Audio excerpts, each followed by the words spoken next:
Yo, there's something beautiful about Bearcats basketball. High flying. Kenyon with a jam. Shot denying. Miles rejected. There's just an energy that comes with the Cats. A rich history built on toughness. And Mick Cronin looks like he wants a technical. A bring-your-own-lunch pail mentality. For a long time, UC was the hunted. Not fair that we couldn't lose. I think it's time the Bearcats do a little hunting of their own. Once y'all done with them, send them to me, man. You know what I mean? We can put them on the court. Keep that Bearcat thing going. I am fired up. Takes it all the way. Oh! It's going to be Little.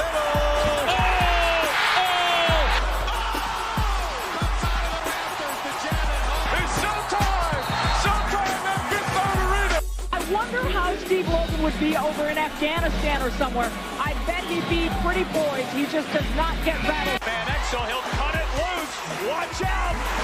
Stevenson cuts it about. Oh! Kilpatrick outruns everybody. Johnson, the exclamation point. We've been dealt the king of heartbreak over and over again. Rozier.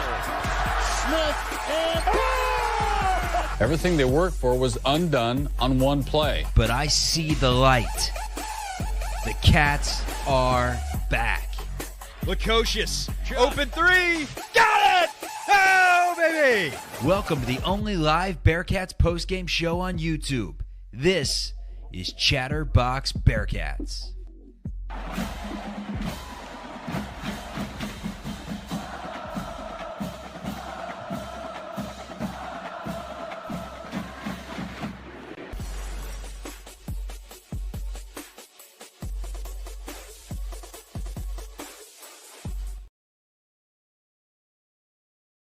Welcome into Chatterbox Bearcats. I'm your host tonight, Nick Niehaus, joined by Eric Lilly, a.k.a. Bearcat Bunch.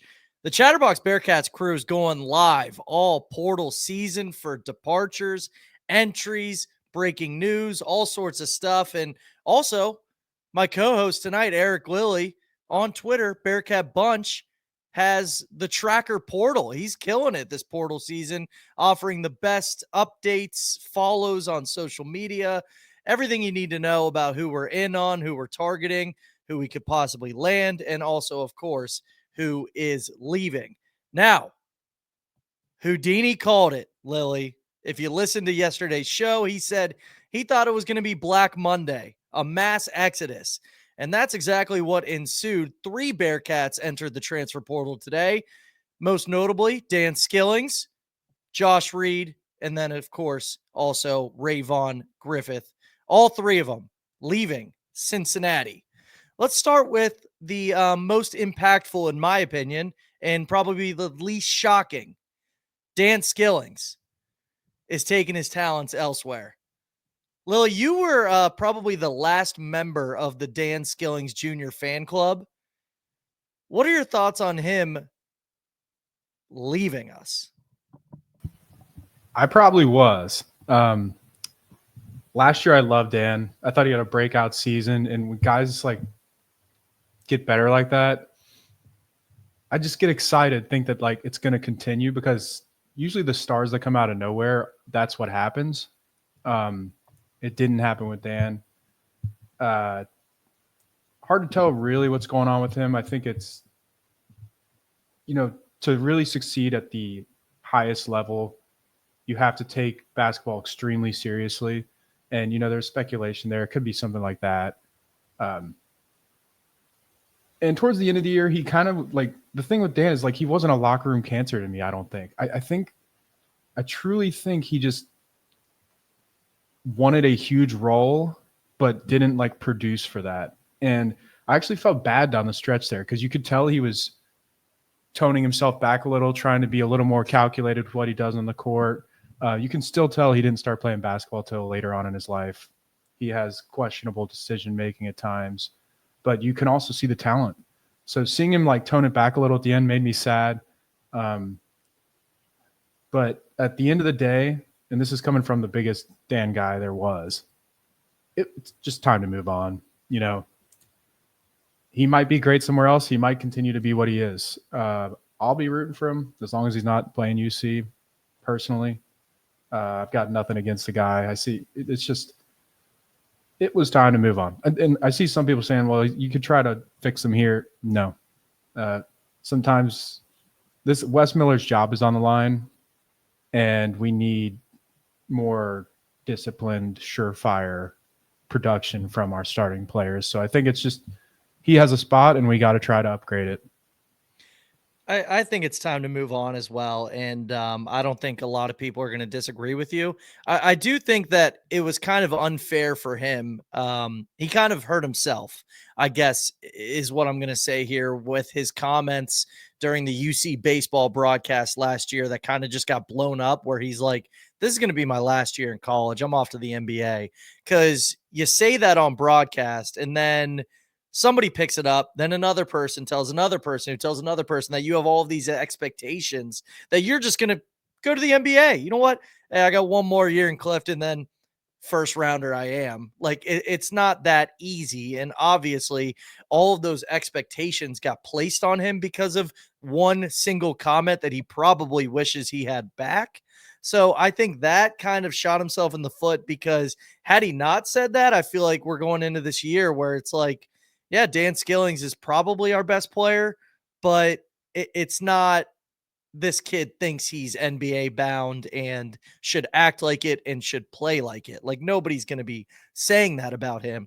So I think that is one unfortunate mistake, but it's not that big of a deal. But I do think that kind of carried some weight in terms of how fans treated him this year. Me as well, because it was kind of like, this guy thinks he's NBA bound, and yet the play on the court did not live up to that, right? It simply did not. So I think that was tough. But what's funny, Lily, is that we get a tweet from Jeff Borzello from ESPN, who said all of these programs are after him, like Florida and Baylor, Gonzaga, LSU, Baylor. Alabama. Crazy. Blue blood programs are after Dan Skillings Jr. So it's like, do they think they're going to fix him, or is he going to take a smaller role? Somebody's like, I don't know if he's going to take any money. To that, I'm like, he's definitely taking a bag. Like, I don't know if it's going to be more than UC would give him or less, but interesting that he is getting high major looks. So somebody thinks that he's going to be a, high level player. What are your thoughts on the teams that are after him? I expected it. This was a Trilly Discord debate a little while ago. Some people were saying like St. Bonaventure soon, like St. Joe's soon. Coaches are insane. Like, I think the average fan just doesn't realize how crazy these people are to do what they do at that level with all the pressure. And they are all extremely confident, just like the players. And when you get like to the blue blood level and right below that, like those, the Baylors, the Gonzagas, whether you want to call Gonzaga blue blood or not, whatever. Those coaches see the flashes and think they can fix the other stuff, like every single one of them. So I had no doubt that he would go up, or at least, somewhere like us. But we'll see where he ends up. The way they released that list strongly suggests the agent trying to like really buzz up interest for him. You never know. This could just be not real. We'll see. Yeah. I think he'll end up at a good spot. I just hope he picks the right coach he needs a different type of coach. Let's put it that way. And I don't want to just spew out other people's takes, but Chuck and Houdini have been saying it all year long towards the end of the season. Like, Skillings is going to go somewhere and average 16 and 10. You know what I mean? I think that's the take that everybody has right now, is that I just didn't think it worked here in Cincinnati with Wes Miller on this specific team, but it seems like they made the joke that he's going to go to NC State and average 15 and 10. I'm pretty sure is what Houdini said on this very broadcast, but I don't know, Lily. I don't know what more there is to say. I mean, he had, I guess, if you take out this year, a good career here in Cincinnati. You want to, I guess, focus on the positives, right? I don't want to come on here and every single, departure of UC, I'm just going to rag, right? Because it would be easy to do so considering the year we had. But do you have any fond memories of Dan Skillings Jr.? I think there's one obvious one, right? Like he did provide us one amazing highlight. I hope you are picking up what I'm dropping here. Like there's one thing I'm going to look at. Hopefully not that impactful because we'll win more of these, but you know what I'm talking about? Honestly, I have no clue. My brain is fried from work. The crosstown shootout free throw. Of course. The crosstown shootout free throw. That was the meme. An all-time play. An all-time play from Dan Skillings Jr., where he admitted he left early. Doesn't matter. We deserved a call like that. Anyway, moving on. I was thinking of what the game where he went the Kansas conference tournament game last year. Yeah. And I forgot about Xavier's reaction to the free throw. So, yeah, that was a great moment. That was great. Well, hey, look, I put you on the spot. And if you ask me, there was no chance I'm answering that question. But I just that's one thing I saw today. And I'm like, you know what? Dan did give us something this year. He literally probably won us the game for, the crosstown shootout this year. Moving on, though, let's talk about Rayvon next, because I have seen take after take about what it meant for a hometown guy to leave Cincinnati. And I'm curious your thoughts on Rayvon Griffith entering the portal. I feel like it's a little heightened considering he grew up here. For sure. And it does matter, especially like these expanded rosters. It'd be cool to have a guy or two every year. The way he announced on Twitter, just for people who don't know, they might have just seen the Instagram, is he left it open to returning. And I don't know. I'm not going to say it's happening, but like I think it actually is an option for him. Like say he's going around shopping around the MAC, Dayton, and he's not liking what he's hearing, whether it's NIL wise or minutes wise. There's a chance he comes back and tries to fight for his spot here one more year, and then if it doesn't work out, leave next year. That's the thing about home, like it's possible. But this is a tough one for me. Like the part of me wants to say stay here and try to get it, man, because he does have some stuff. I love the motor. I love the energy. We needed that this year, and he was bringing it when he was in. But he seems like a 4 to me. Unless he figures out his shot, he seems like a 4 to me, and he is pretty undersized in this league.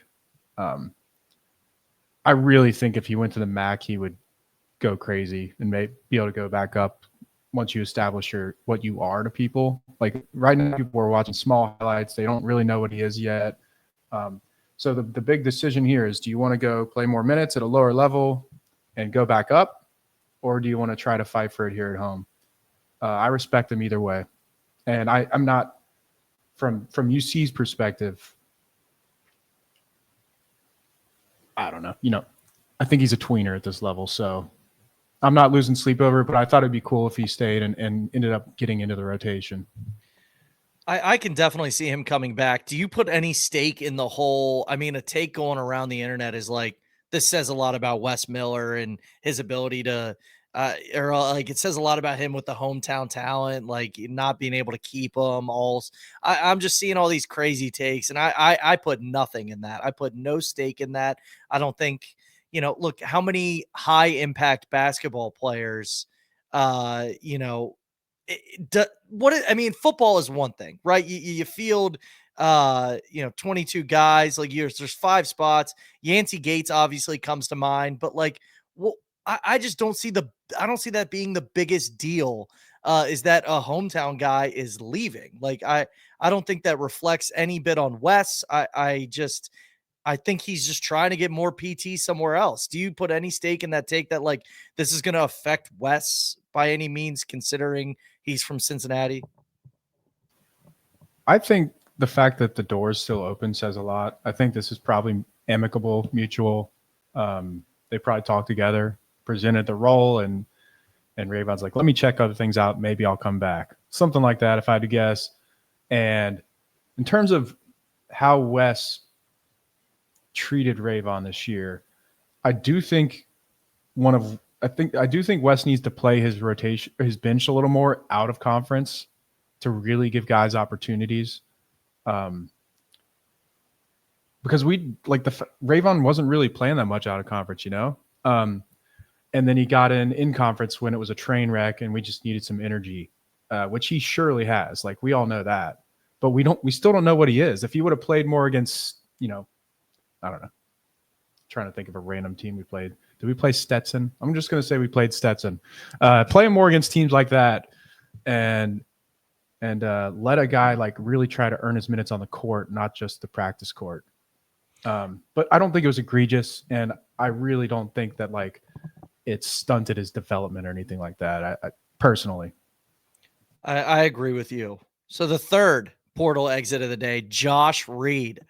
Much like the additions we got on Sunday, I feel like this is one that the fan base will be split right down the middle on in terms of their take, right? Josh Reed leaving Cincinnati. Obviously an amazing, 3 to 4 game stretch he had as a Bearcat this year. It was like Linsanity, man. It was. But Josh Reed exploring other options. What are your thoughts on that? I'm okay with it. First of all, shout out Christian Wolf for the donation. I'm going to answer this question he threw in the chat because I waited to answer it because it's a Josh Reed question. He says, can Harris fill Josh Reed's role? He's talking about Sincere Harris. We just got a recording error, by the way.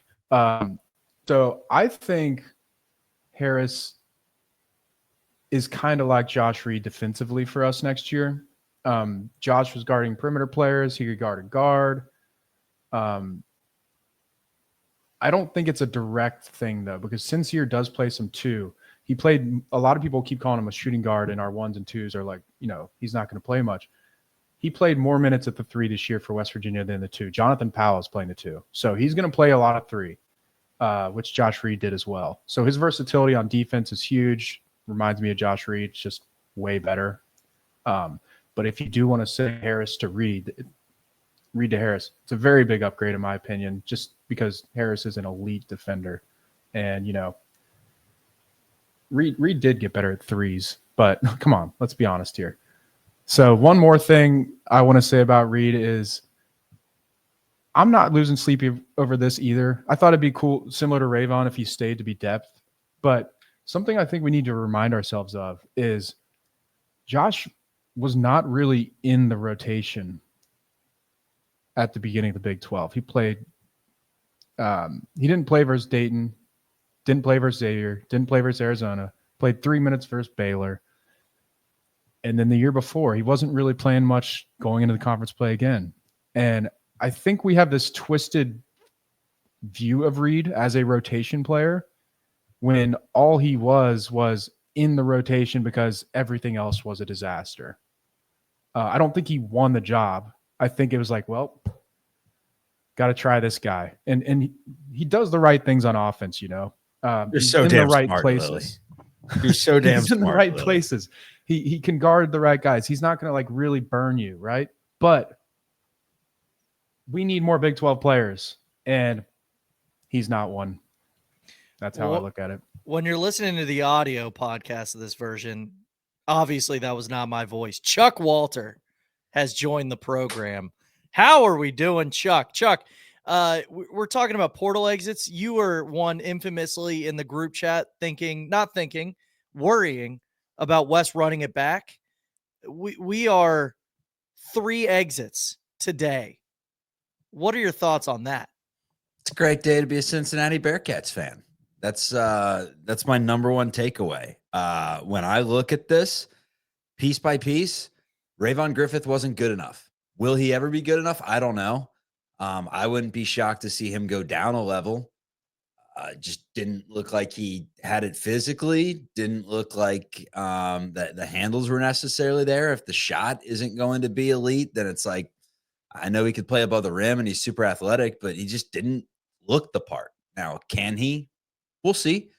Josh Reed, he's never going to look the part. Like he's scrappy. He was the best version of himself.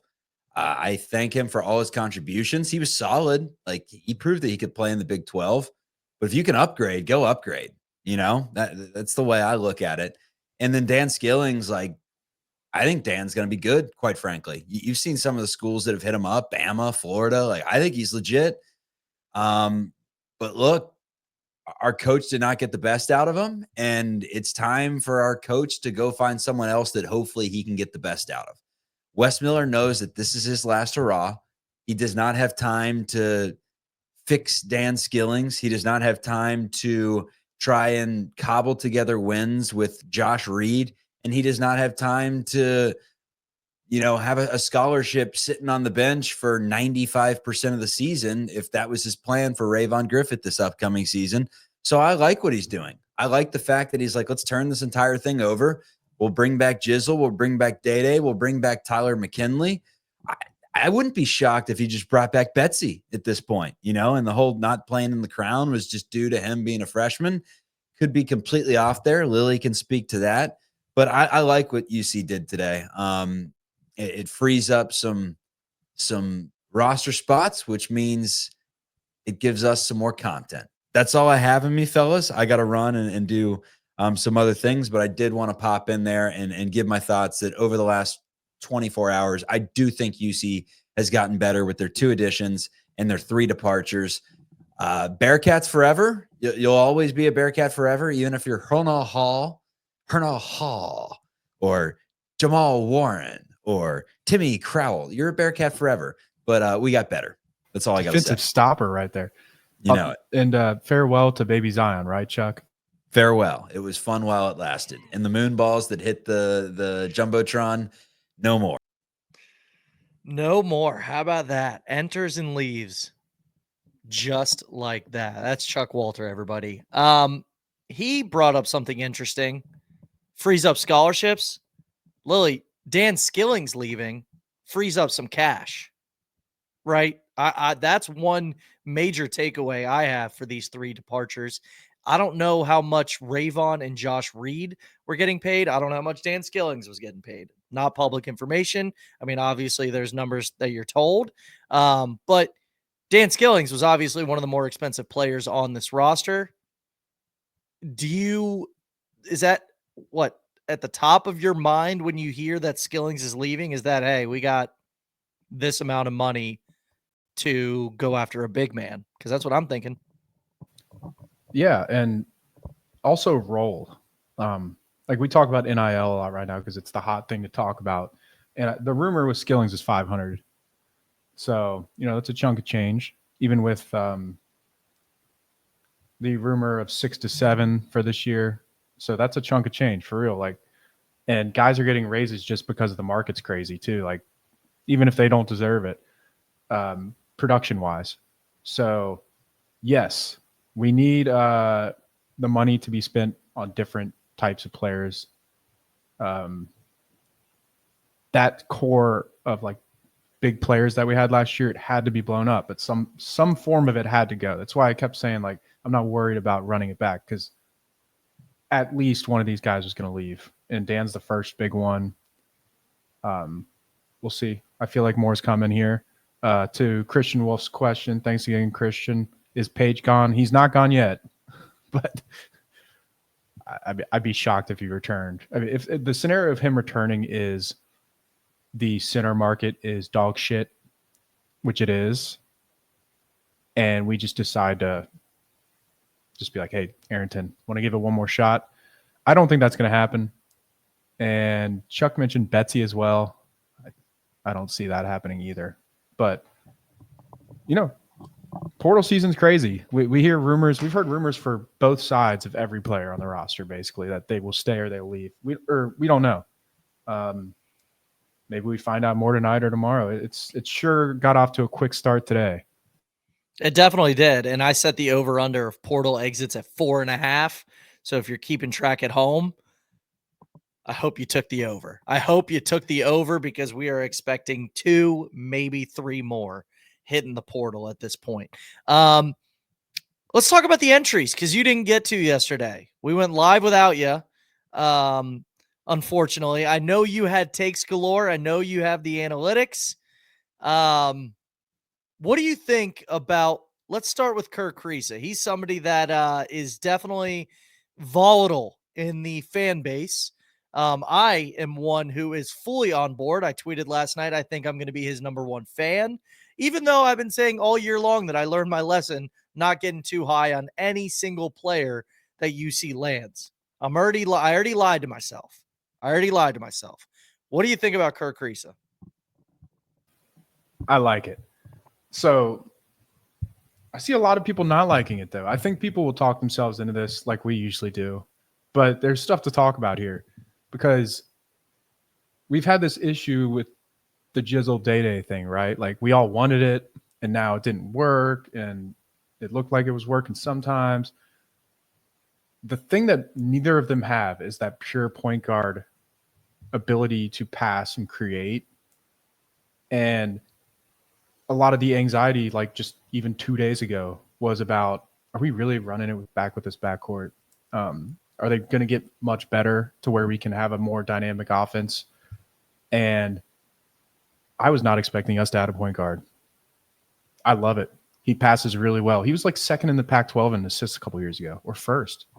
82nd in assist rate at West Virginia last year. And West Virginia didn't exactly have like a dynamic offense, but he's been ranked nationally in assist rate every year of his career after his freshman season, and obviously not this year. So 3 years in a row, and he makes threes. Shoots a lot of them too. He has made 250 threes in his career. This is a veteran. He's old. He joked about it in his commitment, how old he is. And a leader. And I didn't even mention the part that I'm excited about most is I'm going to make a comparison here that might upset some people. You guys ever see how much Xavier fans love JP Macura? He has that. Like the thing where every other fan base in the conference hates him, but your fans love the guy. You'll die for him. He has that. He also has injury concerns. So like if he's on the court and has that edge, gets under the skin, gets the other team to get a tech, the ref comes over, talks to him, get a little extra time to talk things through for the other guys. He is a master of the dark arts. We have not had a player like that in a long time. And I just think we need stuff like that. Like it goes along with leadership. We don't have that either. I think he'll bring a little of that as well. But I'm excited. It's a different thing. And he complements the point guard room with two things that we don't really have.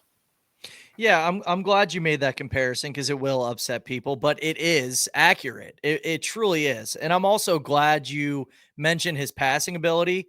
I accidentally said on yesterday's show he's a ball stopper because I was talking about him and Sean Abayev. That was I was an accident. I did not mean to say this. So if you heard me and you're like, this guy doesn't know what he's talking about, hand up.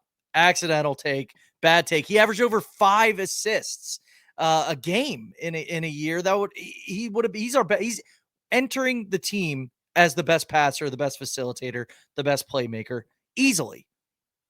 And I think we were talking, he might earn the starting PG role, but like at this point you would think maybe backup, but still he's our best passer. He's our best facilitator, best playmaker. Oh, and also if he shoots like he did at West Virginia, he's our best shooter. So great addition. Great addition. I don't understand the hate. I think it's just because people hated him. You know what I mean? Like just how he acted. I love it. I think we need more of it. I said it on yesterday's show. I felt like these players were okay with losing. He's not. So, I love it. Now, somebody else who's not okay with losing, Sincere Harris. We also got Sincere Harris from West Virginia. Baby. Winner. You ran through his accolades, Lily. You want to talk like he won what? 2 state championships? I didn't make that up, right? Yep. St. Vincent St. Mary. Not sure if you've heard of that high school before. Won back-to-back there. Got to the tournament as a freshman at Illinois. Sat out the year after with an injury, I believe. And then, guys, he made the tournament this year, right? Sorry, Mountaineers fans. That's still a robbery. Woof. Leadership is hard to identify as fans, but a guy that defends like that at that level and has been on those winning teams his last 4 years that he's played, I'm sorry. He's a better leader than most of our players in my book. Like accountability, standards.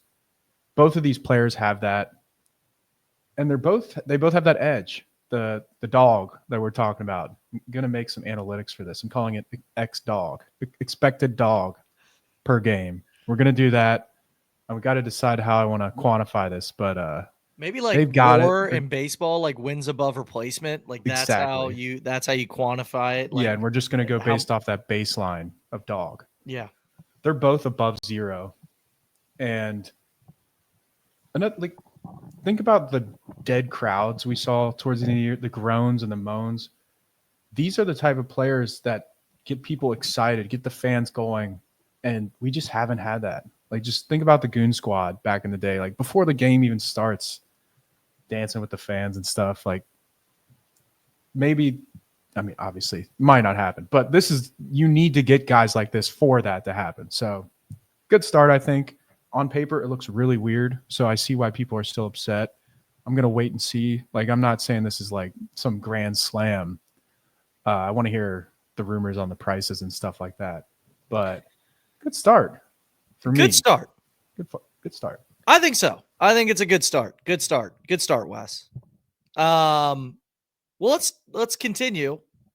Who are we linked to? I know you got the portal tracker. It's unbelievable, the coverage you are providing Cincinnati Bearcat fans. Follow him on Twitter at Bearcat Bunch. As soon as Jizzle James follows somebody on Instagram, Lily's texting us. It's crazy. It's like it's almost too crazy, Lily. It's almost too crazy. But you know what? I respect the game. It's a little embarrassing, but I appreciate the shout out. I've got a couple guys helping me on this stuff too. I'm not just sitting here all day looking at the computer, monitoring. Yeah, but follows matter. Like some of the stuff matters, and you know, a lot of these links on the spreadsheet, guys, I did this last year too as an experiment. Almost all of them are bullshit, or agent favors, or if you look at the first 10 names, like one of them was probably a real target, Jalen Sellers. But there are things to me that mean more. And when players start following other players, they're talking to them. The coaches probably told them to do that. So Jizzle James followed Jalen Celestine today after Andre Morgan followed him a couple days ago. He was a wing for Baylor. He played the 4 too, small ball 4. He's a little bigger than the guys we brought in, 6'7", 215, so he's not like huge. But, I mean, we're talking about small ball 4 lineups mostly. He can shoot the ball.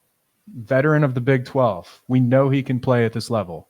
That's what we don't have right now. So we're trying to get these guys in because we were playing 7 guys this year, like 8 guys. And we thought we were deep. We weren't.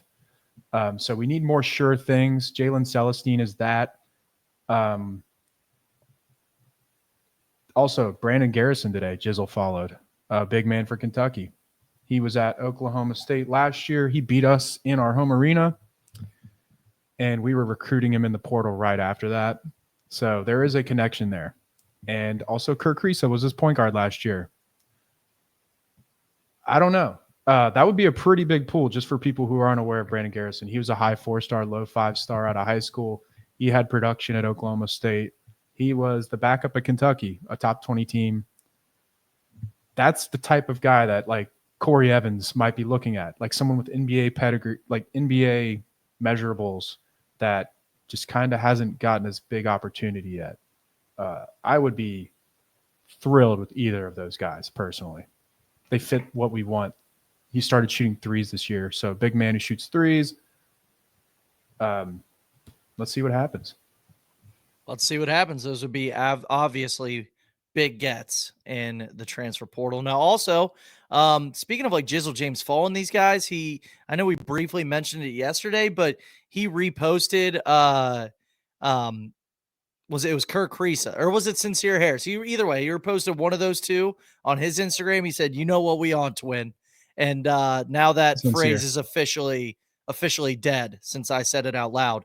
But that's I guess good news. Jizzle James coming back. I guess that people might be a little, I think majority would be good with that, right? I'm somebody who I think I said it last week that I think the usage rate was extremely high due to the fact that nobody else could get a bucket. So I think if we have other guys, who can also put the ball through the hoop, Jizzle James is obviously somebody you want on your roster, considering he was just a sophomore.